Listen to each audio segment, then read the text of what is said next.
Nous avons demandé que le président Bazoum soit libéré immédiatement et sans condition. Troisièmement, nous avons demandé que le président Bazoum soit réinstallé dans ses fonctions de président du Niger afin de s'occuper de la gestion de son pays comme celle-ci lui a été confiée par le peuple nigérien. Les chefs d'État de la CEDEAO, bien sûr, une fois que ces conditions seront remplies, les chefs d'État de la CEDEAO demanderont au président Bazoum de faire preuve de clémence en vue du renforcement de la réconciliation et de la démocratie. Nous avons réaffirmé aussi que les putschistes seront tenus pour responsables pour tout ce qui pourrait arriver au président Bazoum, à son épouse, aux membres de sa famille et à toutes les personnes détenues avec lui. Les putschistes sont tenus totalement responsables des sanctions imposées au Niger. C'est un point qui a été relevé par tous les chefs d'État. S'il n'y avait pas eu de tentative de coup d'État, il n'y aurait pas eu de sanctions sur le peuple nigérien, frère. Et nous tenons à le souligner. La Côte d'Ivoire a des relations fortes et spéciales avec le Niger, depuis le temps d'Ameni Diori et de Houphouët-Boigny. Et nous souffrons de voir le peuple frère du Niger soumis à des sanctions. Fermeture de banques, commerce interrompu, diminution de fourniture d'électricité, mais nous tenons à dire que cela est la faute des putschistes. S'il n'y avait pas eu de tentative de coup d'État, cela ne serait pas arrivé. Je tiens à le souligner. Alors donc je demande personnellement, et les chefs d'État l'ont dit, nous demandons aux putschistes de mettre fin à la souffrance des Nigériens. Ça fait plus d'une semaine que ce pauvre peuple n'a pas d'électricité dans la plupart des régions. La nourriture commence par manquer. La famine pourrait s'installer dans le pays. Les gens ne peuvent retirer que 10 000 francs par jour et encore, ainsi de suite. Il faut mettre fin aux souffrances des Nigériens. Alors, la CEDEAO, vous savez, a fait sa part. Elle a dépêché plusieurs émissaires, dont le président Abdou Salam Aboubakar et le sultan de Sokoto, Saad Aboubakar. Mais ils n'ont pas été reçus par le chef de la junte et les putschistes.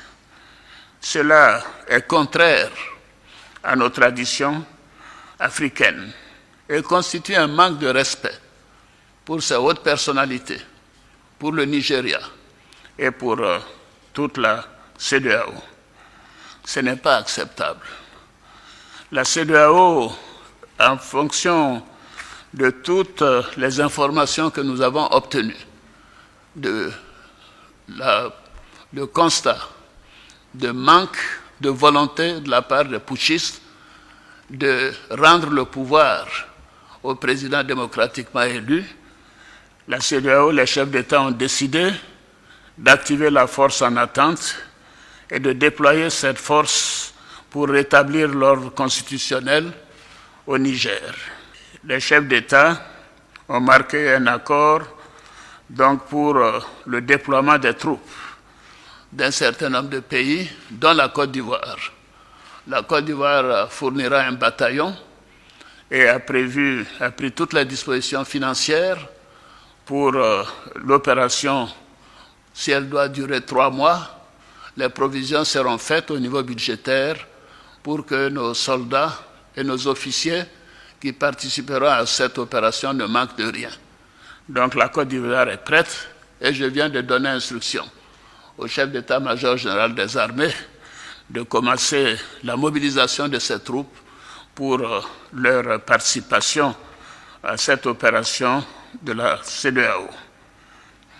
Je voudrais indiquer que ces décisions sont collectives, sont celles de la communauté des États de l'Afrique de l'Ouest.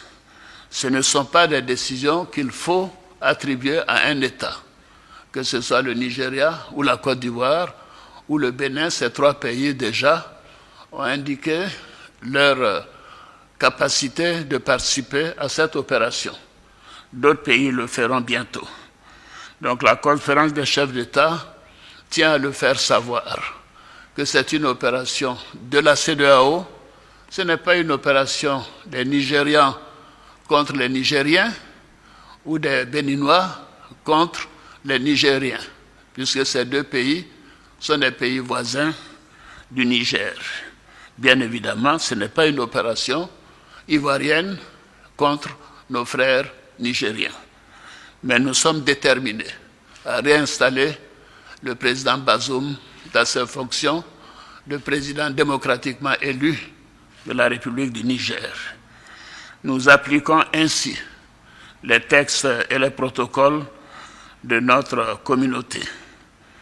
Alors, notre objectif, comme vous le constatez, est la paix et la stabilité dans notre sous-région. Et surtout, le bien-être de nos populations et le développement de nos pays. Depuis que des putschs sont arrivés dans la sous-région, on peut constater qu'aucun des pays où il y a eu un putsch n'a amélioré sa situation économique ou sa situation sécuritaire. Donc les coups d'État ne sont pas la solution.